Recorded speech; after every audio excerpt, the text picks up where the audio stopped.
FM and AM 1230 WBVP, also streaming live around the world at beavercountyradio.com. Now, it's time to talk on Teleforum on Beaver County Radio. 1230 WBVP, 1460 WMBA, 99.3 FM, and beavercountyradio.com. And now, here is the host of the show, Eddy Crow.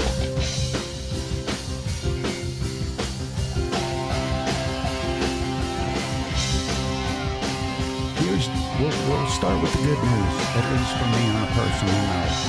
It's Teleforum. My name is Eddy Crow. Today is the day Dale Reckless comes in. And the good news is Dale didn't pop the back of his truck and haul something out to strap me on and mess with me. That's the good news. The better news is Dale brought a guest, and we've got a major announcement. If you're watching this on Facebook, from left to right, Dale Reckless, Matt Diesel. Yeah, you don't care who I am. That's perfectly fine. You want to make the announcement or Sure. introduce Matt? Or? Yep, absolutely. Okay. So MRS has a very exciting announcement that we're going to start collaborating with Diesel, a Diesel Sports Complex. So we are going to start, we're going to have a clinic opened up inside of Diesel Sports Complex, a physical therapy clinic that's going to focus on sports physical therapy. It's a great opportunity for us to work with Matt. Matt's a well-established businessman in our community, and we're really excited and looking forward to working with him and his company. Welcome. Thank you, Eddie. Appreciate it. Good to see you. How long have you been doing physical therapy specific to sports? So my background is more on the sports side. So Okay. I actually, I grew up on the baseball side. So What position? I was outfield and first base. I played first base. Did you play first base because you had a stick, or did you play first base because you could pick it? I definitely couldn't pick it, not until I learned in college. But So okay, so they'd put you at first.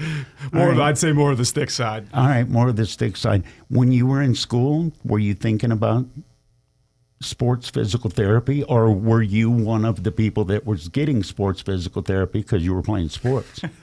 Well, both. So I grew up in Hampton. I graduated from there. I went to Duquesne University. I walked on there. I had 2 surgeries my freshman year of college. So Shoulder, elbow. I had an elbow. I had an ulnar nerve repositioning, and then I also tore a labrum in my hip freshman year. So, In your hip? Yes, and that was a lot less common back then. I know they find that a little bit earlier these days. So I had actually been playing for like 6 to 8 months, and they kept telling me it was my hip flexor, and it was really challenging to get back. I couldn't run, so finally. No, not with a torn hip labrum. You're not going to be quick. Nope, it wasn't quick. So I had 2 surgeries freshman year. Had to work back for about 6 to 8 months, and when I got back, I actually dealt with a number of injuries. So I started coaching when I was around the age of 19, 20 in the summer, and that kind of led into facility work in the private side. So I opened my own business at 22 and started baseball development.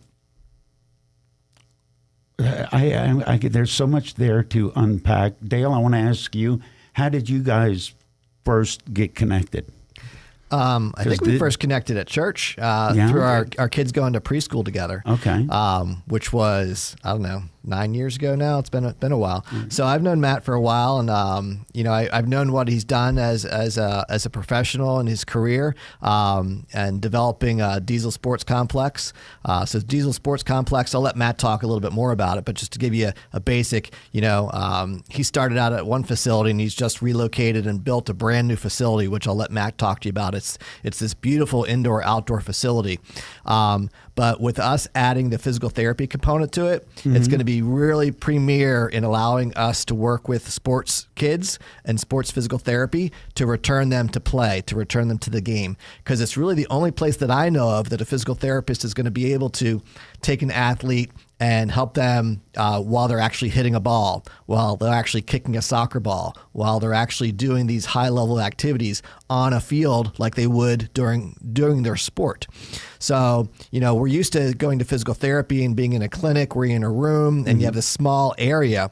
Well, this is going to be it's a whole new paradigm shift as far as how we're going to be able to do physical therapy with these athletes, because they're going to be on the field where they would do their sport. And so we're going to be able to retrain them, reintegrate whatever activity that they need, strength-wise, flexibility, endurance, speed, all these components that are important to returning someone to sport that's really hard to do in a small clinic. But now we're going to be able to do it into this inside this really large complex that's got huge fields that football field size, turf and things like that, which I'll let Matt talk about his facility a little bit more. Matt, you're going to make kids run, aren't you? The coach is going to come out with the whistle. We have to watch how much we do that these days. I almost want to ask you about that. Tell me about the facility before you tell me about the helicopter parents. So basically, as Dale said, I started out in Mars when I was 22. We had opened a small baseball facility there, worked in Mars for about 3 years, and then we transitioned into Warrendale, where we were there for about 9 years. When COVID hit, I had found a piece of property in Cranberry Township, and we were able to go through the SBA, acquire the property. We remodeled a 40-year-old sheet metal warehouse. Nice. And it was 10,000 square feet. It was old. It had been unattended to for a couple years. It took us about 8 months to a year to finish the remodel for that. And then we took the outside and developed, we did a land development phase, which took about another year, and we added a multi-purpose turf auxiliary field. And that was the field that Dale was talking about. We're able to use it for baseball, softball, soccer, football, lacrosse. Eventually one day there'd be plans to get lights and a scoreboard on it and kind of keep expanding it. Yeah. How necessary was, I'm sure I phrased it right, how necessary was what Matt does 20 years ago? This seems like it's an expanding and it's growth out of necessity. Yeah, so obviously Cranberry Township is one of the largest growing communities in the area. Very and much. Interest in sports has really grown tremendously as well. Unfortunately, coming with that, injury in sports has also grown as well. And so that's one aspect of things that's going to be really important for us to work with Diesel Sports Complex, is doing preventative injury programs. So there are ACL preventative programs that we're going to start running to prevent injuries in sports. The anterior cruciate ligament in your knee is one of the very common injuries that a lot of kids get, young kids get. My 14-year-old niece is a soccer player. She just tore her ACL. These kids are having significant injuries at younger ages for many different reasons. We can kind of debate on what those reasons are. The problem is they are happening. The good news is there are programs that we can run to decrease the likelihood of an ACL tear. So there's a specific program we can run for soccer players that will decrease the likelihood of you tearing your ACL by 50%, which is huge. And it's a simple program, but you need to run it, and you need to run it consistently for it to be effective. So we're going to start training these athletes, and it doesn't have to be a soccer player, anyone that's doing any kind of a running, twisting, any kind of court level. So we're talking basketball players, soccer players, lacrosse players, football players, anyone that has an increased likelihood of an ACL tear. We can run them through our ACL prevention program and help decrease the likelihood of them tearing their ACL by as much as 50%, which is huge for these athletes. I was just talking to someone the other day that said that they were working with a team of, I think, 20 athletes, and 8 of them had ACL tears in a season. So these are teams and coaches and maybe trainers that aren't paying attention to the right things, and we're going to educate and promote training the right things so we decrease the likelihood of having injuries. And that's just one component of what we're going to do with the physical therapy part of things. So not just prevention programs, but also treating these athletes. As I said, we're going to be able to treat these athletes on the field, on the turf that they're actually going to be performing their sport on. How much easier is it when you watch and you see? Because here's how I think of it. And Matt, I could be completely full of hooey. Dale, I think of what you do as you're trying to keep people ambulatory. Matt, what you're trying to do, you're trying to get people to increase their performance. How is that approach different? I mean, it's not. It's a holistic approach. They work well together, I think, is what happens in this industry a lot of the time is, and like you said, it's grown a lot, right? Mm-hmm. The sports industry, I think we have to be careful what we're introducing our kids to, how much we're asking them to do at young ages. I've seen youth athletes, and again, I'm going to talk from the baseball side because I spent 15 years coaching, right? That was what I did. I was working in my business for 15 years. Now my focus is more on the vision of it and on the business. But with 15 years of experience coaching right there, I've seen parents ask youth kids, and they want to play 60, 70, 80 games in the summertime, and like I hate to say it, at the Division I level, like we played 40. I was right? going to say, if you got 35 or 40, especially in northern school, you'd always take your Florida or your trip somewhere. We would go to Florida. Okay. We would play 40, and I hate to say, like I was physically exhausted. We were exhausted by the end of that, right? So, and again, you're talking about what a youth athlete looks like compared to where you were at a Division I standpoint. Like the physical differences there aren't even close, right? We can't even discuss that. So I think is what happens is a lot of times we get these skill-based facilities and we're missing the sports medicine side.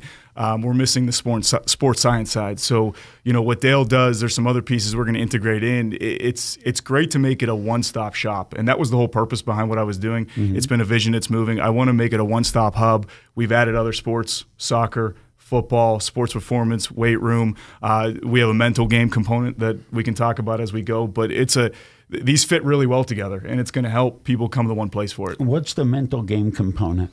I'm curious because I'm old enough to remember when nobody went to a sports psychologist.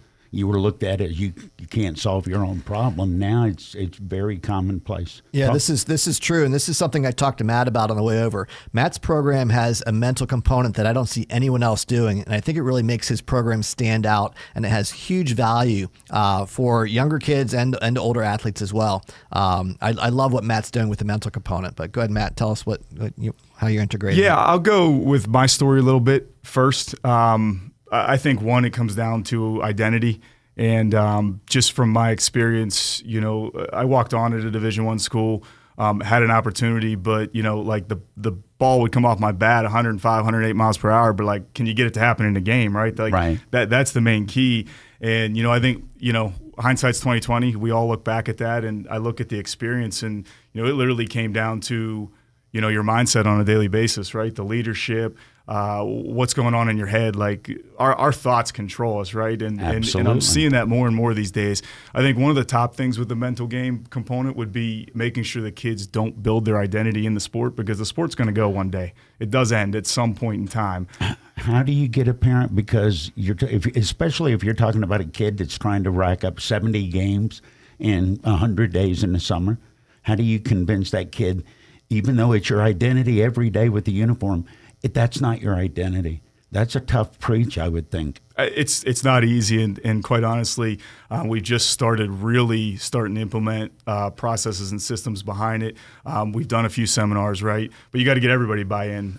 We run an organization, Steel City Select, with up to 200, 250 families. So it's hard enough to run one team, yet alone when you're talking 18 to 20. Right. But that's part of the things we want to change in the industry, right? We want to make sure that you're not just throwing teams together for the purpose of a business or the purpose of getting them to play on a team. You got to get people to buy into more than just that. The development, the processes, the mental game, nutrition, all ends of it if you really want to give yourself the best chance. How much more are you actually listened to, because you've got the track record of going through what these kids are trying to plan to go through? The industry is in an interesting component. There are a lot of these places around. So, just working to collaborate with other great people, surrounding the kids with great people is a huge piece, right? You need a fantastic team. You need fantastic guys like Dale who can do what he does. We all have niches in life, right? And sure. If you try to do too much, it can be challenging to be good in all of it. So I've been building a network of people over the past 2 years, whether it be soccer, football, PT, sports science, that kind of stuff, to surround these athletes with. And again, we're just getting started. We opened the facility, the inside portion, in January of 22. And then the outdoor turf just finished last Christmas. So we haven't even really been operating for more than a year at this point in this location. Tell people exactly where it is. So we're located in Cranberry Township off of Marshall Road. So you can actually see it from the highway on 79, but the address is 9043 Marshall Road. We're actually a couple minutes from Dale's PT place, and you can't miss it. It's a giant blue building with a turf field on the outside. Has Dale inundated you with pickleball injury people yet? We were just talking about that. It's funny you say that. Yeah. I've had people come and ask about putting pickleball courts in the front yard because it seems to be such a hot commodity right now. But I personally have not played yet, but I have been asked many times. That was a very diplomatic answer. I was gonna tell Matt, tell them how they can. What's your website that they can check out and they can see your facilities, because you've got some great pictures on your website that there's some aerial views that you can get a good feel of how much space he really has, and it gives you all how many square footage and things like that, because it's really great space to see in a visual. So what's your website that they can check out? Yeah, our website is www.dieselsportscomplex.com. You can also check us out on Facebook, Instagram, LinkedIn. And we got pictures up there. The indoor is 10,000 square feet. The indoor is built out with turf and shell netting with a weight room as well. And then the outdoor is almost a football field. I want to say it's about 100 by 50 yards, so you're kind of missing the end zones. And it's got 40-foot pole netting too. Matt Diesel and Dale Reckless, my guest this first hour. After the news, well, I'm gonna try and learn to hit a curveball. News next. It's Teleforum on Beaver County Radio. The Rochester True Value, located inside the Shop and Save on the Ohio River Boulevard, is proudly serving the community. The Rochester True Value is independently owned and operated and has experienced workers who can help you with your home projects. The Rochester True Value has tools, products, and all the equipment needed for you to get the job done. The Rochester True Value inside the Shop and Save is open and ready to help with your home improvements. That's the Rochester True Value in Shop and Save on the Ohio River Boulevard. The Beaver County Humane Society and Nally Elias & Associates, PC in Aliquippa, remind you that it's important to remember you should think before you adopt a new pet this holiday season. Many people think it's the ideal time to adopt a pet, but adopting a pet during the holidays isn't always a good idea. Pets need sufficient time to adjust to your home and new surroundings. Pets are a lifelong commitment, and many are returned after the excitement of the season fades. Think before you adopt this holiday season. Happy holidays from everyone at the Beaver County Humane Society and Nally Elias & Associates, PC, Aliquippa.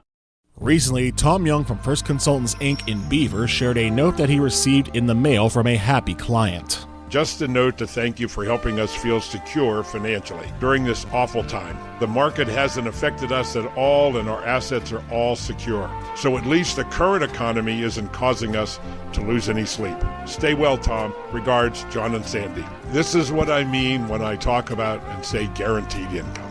Guaranteed income, even in the market that we have right now. It is so important not to lose money. Visit firstconsultantsinc.com or be a part of Tom's live presentation starting at 9 a.m. on the third Tuesday of each month on Beaver County Radio and Facebook Live.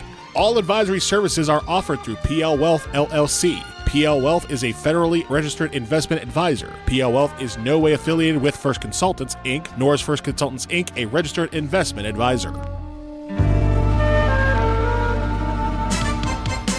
Back by popular demand, the 5th annual Beaver County Radio Notes on Local Entertainment Christmas Show will take place on Thursday, December 21st from 9 a.m. to 12 noon.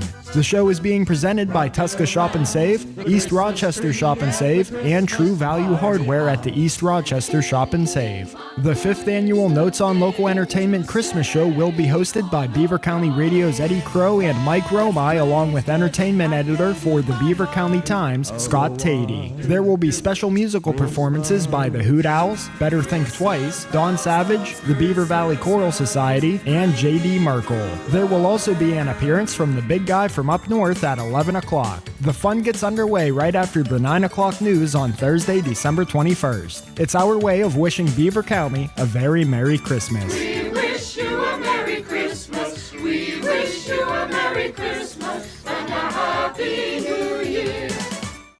Tune in to Live Mike with Mike Romai, presented by Heritage Valley Health System. Weekdays from 6:30 a.m. to 9 a.m. It's an all-new show on Beaver County Radio, where Mike discusses the issues important to Beaver County. There's also special guests, weather, sports with Matt Durzik, and news every half hour with Curtis Walsh. So tune in to Live Mike with Mike Romai, weekdays, right here on Beaver County Radio. Beaver County Radio's news source. 95.7 and 99.3 FM, along with 1230 WBVP, 1460 WMBA, and streaming at beavercountyradio.com. Here's Curtis Walsh. Good morning. We can expect sunny skies today with a high near 41 degrees. We'll have a complete Beaver County radio weather forecast after this look at news. Beaver County Republican Chairman Roman Kozak announced that new voter registration numbers show that Beaver County now has a Republican majority. Per the Pennsylvania Department of State, the most recent voter registration numbers for Beaver County now show 48,170 voters registered Republican, 48,079 registered Democrats, and 15,476 registered in other parties or unaffiliated. The Kraft Heinz Company sent the Aliquippa Quips a special present as part of their state championship win. The team received a shipment of Heinz ketchup in glass bottles labeled with PIAA Football Championship 2023 Aliquippa football. Kraft Heinz also sent a letter to Dr. Woods and the Aliquippa School District, congratulating them on an outstanding year and PIAA 4A domination. Kraft Heinz also said in the letter that while they are building a new legacy of Heinz Field in Aliquippa, the future looks extremely bright. Water and wastewater projects were awarded more than $3.7 million in funding under programs administered by the Commonwealth Financing Authority, State Representative Rob Matsey announced. Matsey said the funding awarded under the COVID-19 ARPA H2OPA program includes over $1 million to Hopewell Township and over $800,000 to Center Township. Also awarded was money under the COVID-19 ARPA PA Small Water and Sewer Program, which includes funding for Rochester, Monaca, Hopewell, Harmony, Freedom, and Conway. Hackers accessed Xfinity customers' personal information by exploiting a vulnerability in software used by the company, the Comcast-owned telecommunications business announced this week. In a Monday notice to customers, Xfinity said there was unauthorized access to internal systems as a result of the vulnerability, which was previously announced by software provider Citrix between October 16th and 19th. In the following months, Xfinity determined that information was likely acquired, including usernames, passwords, and for some customers, the last 4 digits of social security numbers, as well as account security questions. Analysis of the breach is still ongoing, but Xfinity is not aware of any leaks to date. Residents in a western Pennsylvania county are calling for the resignation of an official who is facing felony animal cruelty charges after authorities say her dog starved to death. Washington County Controller April Sloan was arrested last week at her county office. North Strabane police filed the charges after a necropsy of her dog, Thor, showed the animal died of severe emaciation and weighed only 20 pounds, less than half of what its weight should have been. Sloan was arraigned and released on a $150,000 unsecured bond. She has declined comment on the charges. Sloan, who is a Republican, was elected to her post in November 2021. A former Pennsylvania death row inmate who spent more than 2 decades locked up has been released from prison following the dismissal of murder charges in 2 1998 killings that he blamed on his brother, who died in prison. Noel Montalvo, who turned 59 Tuesday, was freed Monday after York County prosecutors dismissed murder and other charges, and he pleaded guilty to evidence tampering. The York Dispatch reports that he was greeted by friends and supporters and said he was looking forward to going home. He and his brother were convicted of killing 2 women in 1998, but prosecutors say the evidence now only points to his brother. AAA projects 115.2 million travelers will head 50 miles or more from home over the 10-day year-end holiday travel period. This year's total number of travelers is a 2.2% increase over last year and the second highest year-end travel forecast since AAA began tracking in 2000. 2019 remains the busiest Christmas and New Year's travel period on record, with 119 million travelers. Here's the Beaver County forecast on 95.7 and 99.3 FM, along with 1230 WBVP, 1460 WMBA, and streaming at beavercountyradio.com. We can expect sunny skies today with a high near 41 degrees. It'll be partly cloudy tonight, going down to a low of 27. Partly sunny tomorrow, reaching a high of 41. Partly sunny for Friday with a high of 44. A chance of rain Saturday with mostly cloudy skies and a high near 45. and mostly cloudy for Christmas Eve, but warming up to a high near 50. That's a look at the news for now. I'm Curtis Walsh for 99.3 FM and AM 1230 WBVP, also streaming live around the world at beavercountyradio.com. It is Teleforum. It's one of my favorite days of the month. Dale Reckless comes and visits on a monthly basis. Dale from MRS Physical Therapy. But with me today, and there's so many conversations I want to have, Matt Diesel. Explain the business and explain how you and Dale got together, and then I'm going to get back to asking you stuff about your life. So yeah, as Dale mentioned before, I think our first time we met was at church, and to be honest, our daughters are in the same grade, so we had quite a few father-daughter dance experiences. Cool. So we would always take them out to dinner and then take them to dance. And then, there was I think one year where I always had a convention, and for some reason the father-daughter dance fell on the same year as the convention every year. Dale's shaking his head, so I'm going to say he remembers this, right? So he did take my daughter, who's now 14, the one year, and I did get a voicemail while I was at the convention. All she said was, "Hey, getting ice cream, love you, bye." And that was all she said. Oh, that's from a 14-year-old daughter? No. This was, she was probably seven, eight at the time. This was early on, and in fact, I still have the voicemail saved in my phone. Absolutely. It was funny, but luckily they moved the date at one point, and I was able to rejoin, but it was on the same month. So yeah, that was kind of how we met, and we've known each other since then. From a business standpoint, again, I started back coaching when I was 19. I would coach in the summers while I was playing collegially baseball. What made you coach? I love the impact to have on kids. Two reasons, actually. The impact on kids and my experience in collegiate baseball. I had such a rough experience from injury and failure-wise. Mm-hmm. Like, I struggled, and I wanted to take a lot of that struggle, learn from it, and then pass it on to kids at a younger age. I think that's huge because these kids go through these struggles, but they don't have the processes, the belief, the trust to get over what they need to, and give them the best chance to succeed and play it at a higher level. But ultimately, life, like I said, the game does end at one point in time. It's the scene in Moneyball. Somebody is going to tell you you're done playing. It may happen at 40. It may happen at 18. No. Is it difficult? Is it more difficult for kids to wrap their minds around that now than it was when you were a kid? Or were you just walking through it blind, hoping for the best as a player? Yeah, I mean, my parents did a great job of giving me discipline, accountability, and opportunity. I would say that what we do today was not as prevalent back then. What do you mean what we do today? So there wasn't as many facilities. There wasn't as many people offering these services games, and opportunities, okay. right? Like, we would play our local Legion ball, our local team. Now these kids are surrounded by private clubs, private facilities, and they kind of get torn between playing with the community. And, I tell our kids that, your commitment's to your school first, right? Like, okay. we work together to help you develop in the end. It's not, hey, club ball or travel ball is more important than school ball. Like, you want to be a part of something that's bigger than yourself, right? And I think that's an important piece for the kids. That we just saw a story about that.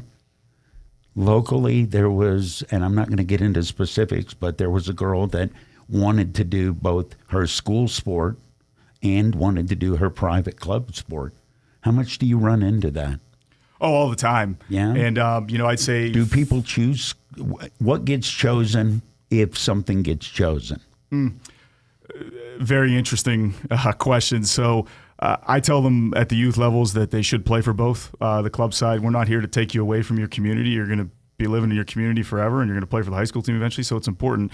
When high school ball's in, we try to shut down our practices so that their focus is directly on their high school. I've also coached in high school, so I would ask the same of my players when I coach at high school, that they would focus on us and us only during the season, and when they're done, they have an opportunity to continue to develop with whoever they're playing with. Those 35-degree days where it's just dry enough to go out and maybe hit infield, those days? Yeah, that's Pittsburgh baseball for you. What did you learn coming up as a player that is the most impactful when you tell it to a group of kids? That's the thing, that's the story where that you see the eyes look up. What's the one thing and it's going to create credibility where maybe they hadn't decided on you yet. Yeah. I think it leads back to the mental game side, right? I think as a coach, you need buy-in from players, right?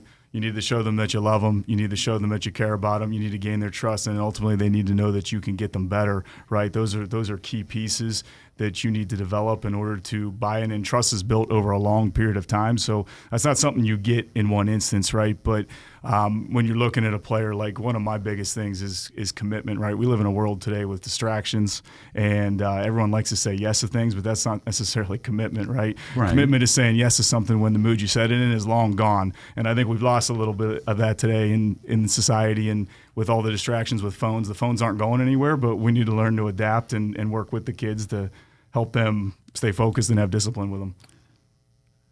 You wouldn't let the phones be involved in practice, would you? Here's how baseball works, and you know this as well as anybody.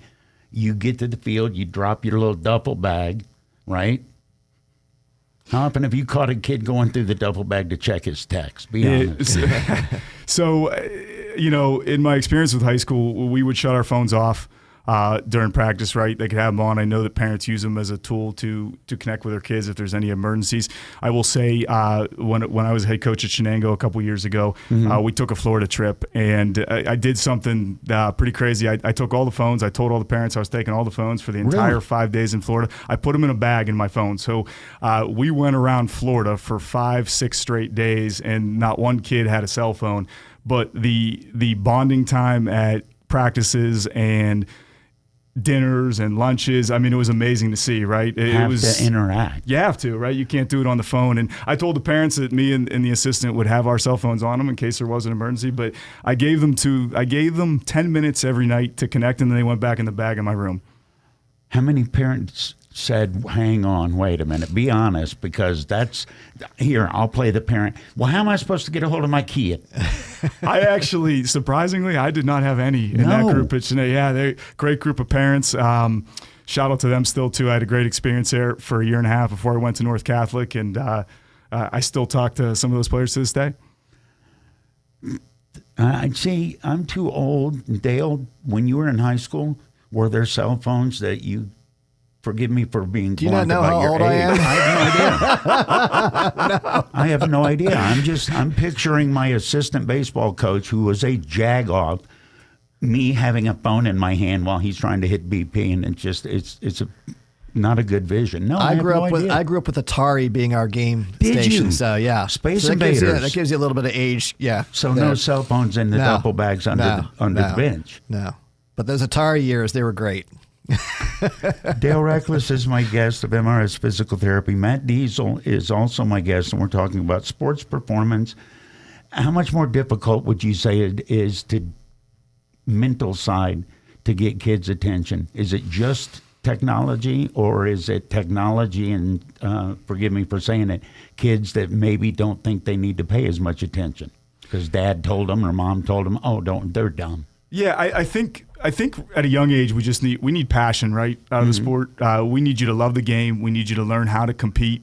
We need to learn that in order to win, we got to lose a lot, and when we lose a lot, we do got to learn a lot during that losing, right? So we want our kids to compete. We want them to get them to a level so that when they get to that middle school or high school age, they have certain foundational pieces where then you can start to implement the pieces that Dale and I are talking about, right? The right programming, the right mental game pieces, the right prehab, right? I don't think enough kids do prehab properly these days, and you're adding up, and eventually an injury awaits you. That is a great word. Prehab, do the work before, and you're not talking about showing up and stretching and running and loosening up before practice. You're talking about other things. What do you provide in terms of prehab? Yeah, I think, right now, Dale and I have had a lot of conversations on what points we want to test pre and post when we do things, but like from a baseball standpoint, and I know I miss some of the services that we offer. Obviously, baseball is a big one. We also offer softball, football, soccer, sports performance, adult fitness, nutrition, mental game. We offer flag football leagues. So there's a lot of things we can get into, but from a baseball standpoint, I think it's a band routine, right? Like, can you add hip mobility and can you add an activation band routine? So like it's getting kids to do this prior to practice, prior to games. There's many years you go to a field, and if you watch a youth baseball game, there is very few bands coming out before a game, right? But again, kids are very mobile and agile, but it adds up over time, and it all hits us at some point in time, and you don't know you have a problem until you have a problem. And when that happens, and when you say band, you're talking about the stretch rubber band. Yep. Okay. You can attach them to the fence, and like I said, all you need is 5-10 minutes. It's something I still incorporate into my daily workouts, and I'm done playing, so it's just helpful. Is it tough to sell when you're already doing so much? And like you said, there are kids that are playing 50, 60, 70 games in a summer. The argument, if I'm the kid, is, well, I'm losing up. Look at all the games. Look at the innings I pitched 2 days ago. Yeah, I think what happens now too is there's a lot of sports, and Dale, you can kind of tell me the activities for kids are high. We're putting our kids in multiple activities at once, right? So there is only so much time in a week. And I will say, too, to anyone listening, burnout is real, so be very careful of that. We have seen it over the years with too many kids' activities. Like, you really got to let the kid and the athlete kind of dictate that direction. So, again, it just comes down to you as a coach. Like, what do you want to implement? And if that's important to you, making sure you implement it. What are your thoughts on a kid playing one sport year-round versus you play the seasonal sport as it comes by? Yeah, so we are a big multi-sport. We love promoting that. If you don't play multi-sports, I would make sure that stuff like PT, prehab, the weight room is a part of what you do, right? Because if you have the same movement patterns occurring constantly over and over and over again, that's when you're going to have a problem. So again, I promote multi-sports. It's okay to shut things down. I would say in the baseball world, we kind of have a misunderstanding. Like, we like our athletes to not throw for 2 months out of the year, right? But that doesn't mean you shut down doing everything, right? Like, we could run a whole throwing session for an hour without picking up a baseball, just due to how we move, what we do in the weight room. Footwork, visualization is a huge piece. I love to incorporate with the athletes, right? Like when I coach older athletes, we start the day with controlled breathing and visualization. I think that's a big piece that's left out of all sports these days, right? And it's not something you can do one time and all of a sudden you believe it. You gotta trust in it daily in order to have it as part of your routine. You gotta commit to it. It makes perfect sense. Matt Diesel and Dale Reckless are my guest. And when should winning become the most important thing? Maybe not the be-all, end-all, but at what level should winning be the primary objective? That's a great question. Dale, I want to hear your thought on this too. But as soon as I asked, I looked over and Dale's grinning. I mean, my first thought is society teaches us that it's the most important thing, right? Like from the professional level to the college level, and I hate to say it, fans and spectators sit on the media side and you absolutely just hound everything that goes on in a field, right? But the game is so fast and it's competitive and there's no guarantee in this. I hate to say it, like we can do everything right. It's not the best team that wins. It's the team that plays the best on that given day that wins. And that sounded like a coach statement right there. So, as you start to meet coaches at high levels, I think you start to realize like the most important pieces, right? Like the impact on these kids' lives. Faith is a big piece. Their identity, like the culture you build, the love that you express, like every time a game ends, it's going to become a statistic in a record book, right? So it's easy to get caught up in that, but the journey along the way and everything we do and the relationships we build are most important. Dale? I like to focus on effort. I think effort's the most important thing. In order for an athlete to give their best effort, then they have to meet their abilities to do all these different things. So when we talk about sports performance goes beyond just playing your sport. It goes beyond just strength training. There's actually, strength training alone there's not a linear translation from strength training to sport. It doesn't change your biomechanics. There's a lot of research that's been done of just strength training, and there is zero transition to biomechanics in these studies. In order to transition to biomechanics, which means your ability to do a sport, which we call sports performance, includes things like eccentric control, weight bearing, motor control, trunk rotation, speed, endurance.